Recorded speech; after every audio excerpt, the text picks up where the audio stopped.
Hi guys, I'm Claire and you are watching Rent to Grown. Today, I am settling a dispute. Blessed are the peacemakers after all. And I'm gonna make some liquid hand soap out of bar soap.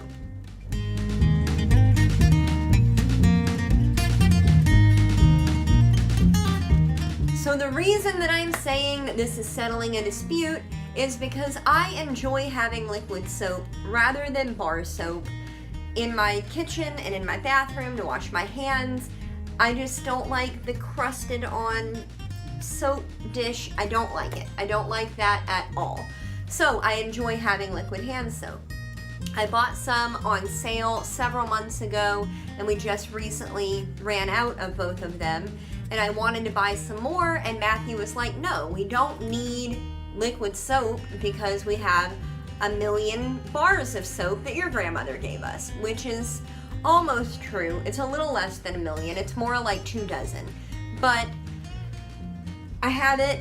It's store-bought soap that she just kind of ended up with. I'm not 100% sure how. But I'm turning it from bar soap into liquid soap so that everybody can have their way and everybody can be happy. So I have done this before and it really doesn't take much. You need a soap grater or a food processor or something like that to grate your soap with. I have Gold Dial soap. It's a 4-ounce bar. That's what my recipe is for. And then I add to that vegetable glycerin, just about a tablespoon, and a few drops of essential oil. I'm going to be using jasmine because that's what I like and it's what I have on hand. It actually pairs really well with the scent of the soap that I'm already using. One tip is to use a specific dedicated cheese grater for your soap. I use this one for this and for grating my soap for my laundry detergent. And as you can see, it's very clearly marked, so it will never ever be used for cheese again. I talked a little while ago about how I got rid of all of my pots and pans and am now exclusively using cast iron. And that's mostly true. This pot is now exclusively for soap and soap-like substances. So I'm using this, it's got my soap in there, and I've added about 6 cups of water. Some recipes will tell you 4, some will tell you 6, some will tell you 8. It really just depends. You're gonna have to mess with it a little bit anyway. If your final product is too thick, you need to add more water. If it's too thin, you need to add more soap, so on and so forth. But 6 is about good for me, usually. So I'm gonna go ahead and turn my burner on medium, and I'm going to begin melting my little soap chunks using my dedicated mini whisk. And I'm just gonna go through and stir these until it is totally dissolved.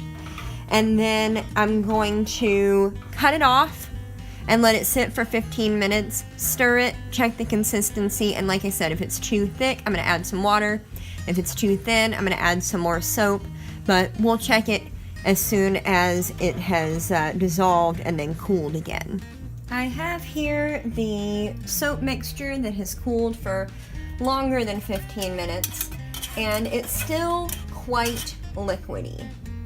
I would like it to be considerably thicker. So I'm gonna add some more soap and repeat the process. I'm just gonna add the soap flakes directly to this and melt them down and let it cool again. I have added my extra soap, and I don't know if you can tell it here, but like stirring through it, I can tell a big difference in it. It is frothier for sure, but it is thicker and a lot more like what I would expect to see out of it. Now I did go ahead and add a whole nother bar of soap to this. And the reason for that is because it was a Dove body bar, just the original kind of like baby powdered scent white body bar.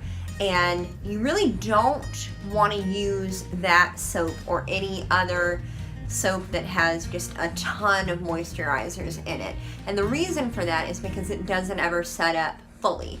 But because I have 1 bar of the regular old Dial, like regular bar soap, and the body bar, I think it's going to be perfect. Just the texture and the consistency of it right now, even though it's still a little bit warm, is right on par for what I'm looking for. So just keep that in mind. What I'm going to do now is I'm going to cover it and let it sit overnight, and then tomorrow I'm going to stir it, and I'm going to add in 1 tablespoon of the vegetable glycerin that I talked about earlier. I have not added that yet, so I'm going to add that.